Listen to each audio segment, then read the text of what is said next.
Hi, I'm Simon, the co-founder of Raptures, and these are my top 5 tips for attending your first trade show. My first tip is about researching the shows. Before you're attending your first trade show, you absolutely need to research them. It sounds a bit of an obvious point.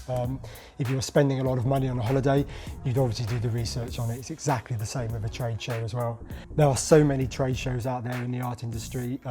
You've got the NEC shows, Spring Fair and Autumn Fair. You've got a Car Pacific show at PG Live. You've got British Craft Trade Fair in Harrogate, the Harrogate Home and Gift Show, Top Draw twice a year. There are loads of shows out there within the art and gift industry. All of them amazing, all of them really tailored to specific types of customers or have different price points and different looks and feel. Some will work for you and some won't. It's about trying to do as much research as you can before the shows to decide which show is right for you, which show will attract your type of customer.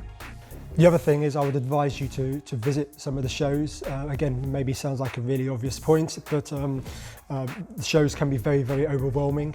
And they're also just very large shows, and you might want to go and get a feel for the type of show that it is. Speak to some of the stand holders, find out their opinion on how the show does for them or doesn't work for them. Find out which hall within each show might be best for you as well, to check on locations, but certainly visit the shows before you ever think about spending money with them. So you just signed up for your first trade show. It's inevitable you'll now get pestered to spend money on marketing. Don't. There are loads of free opportunities to get your work out there for a trade show. Marketing absolutely works really well, but there's no need to spend that until you're confident you know what's going to work. In the meantime, follow all of the free opportunities that are out there. So, for example, you would go onto social media and shout about the fact that you're going to be at a trade show. You can also, each trade show will have their own online profile and directory. Enter all of those, fill out all of the information on them. We've received orders in the past before a show has even happened because people have seen our profile on that trade show. Each show will also have their own physical directory, catalogues, and you can pay to market in those as well, but each of those catalogues will have a free entry, so make sure you write a timely post for those catalogues as well. A lot of the shows will ask to have photos sent into them of your products, and this is a free opportunity as well, and a lot of people don't take them up on that. So make sure you get some really good quality photos and send them in. You never know what might happen. We sent some photos in for one of our Spring Fair shows and didn't think anything of it. No one got back in touch with us. Turned up at the show and one of our images one of our photographs was blown up about 3 by 2 meters at the entrance to one of the halls with our stand number written on it. Amazing and completely free. My next tip, and arguably most important tip, is about having a memorable display. You're spending a lot of money on these stands, so is everyone else. You want to stand apart. You want people to see you. There's such a thing as sort of what's called a corridor effect or an aisle effect. Customers will walk down an aisle and not actually look at the stands as they're walking past. You want them to look at your stand. Make it stand out, make it memorable. Be proactive also. You'll have people wandering past your stand. Stop them in their tracks. Say hello to them. Put one of your products in their hands. If they're looking in the corner of the stand, walk up to them, say hello, find out if you can help them.